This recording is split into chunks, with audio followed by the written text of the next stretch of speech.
Do you have an idea? Something important you want to say? Or has your teacher told you that you have to make a video essay? Either way, there are some steps that might be helpful. You'll need to juggle at least 3 things at once, something that all filmmakers need to be able to do.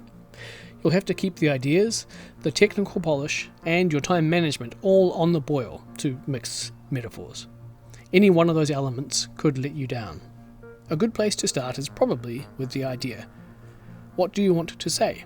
And what evidence will you use to back it up? This video essay from the channel Every Frame a Painting does a great job of introducing the importance of structure in video essays. It's not a formula that you can follow, but it's a good watch, and for me, it planted the seed of the idea that a straightforward narrative is less enjoyable than a braided narrative. That means that a good video essay should have more than one idea. Prior to starting this essay, I got myself a new phone.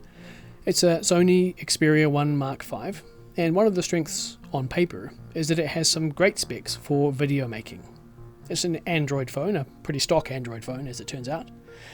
I've owned Samsung phones for years, and I'm still learning my way around the differences between the Samsung and the Sony apps.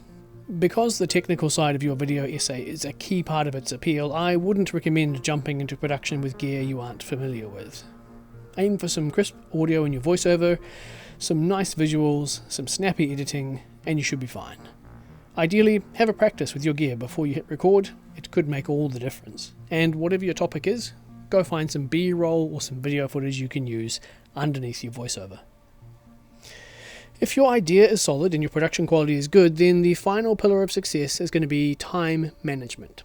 If you're working to a deadline, then make sure you use your time well, and you know when you need to be ready. Recording your voiceover requires some quiet space, so you need to have your voiceover ready to go in time to be able to find that quiet space. One approach you could use is to use your phone's built-in mic in a quiet space like a bedroom or an office.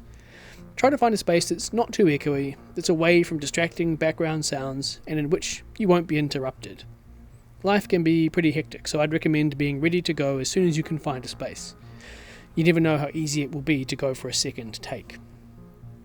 If you've scripted some good ideas, gathered some gear that you know how to use, and made the most of your time, then you're set up for the best shot at success.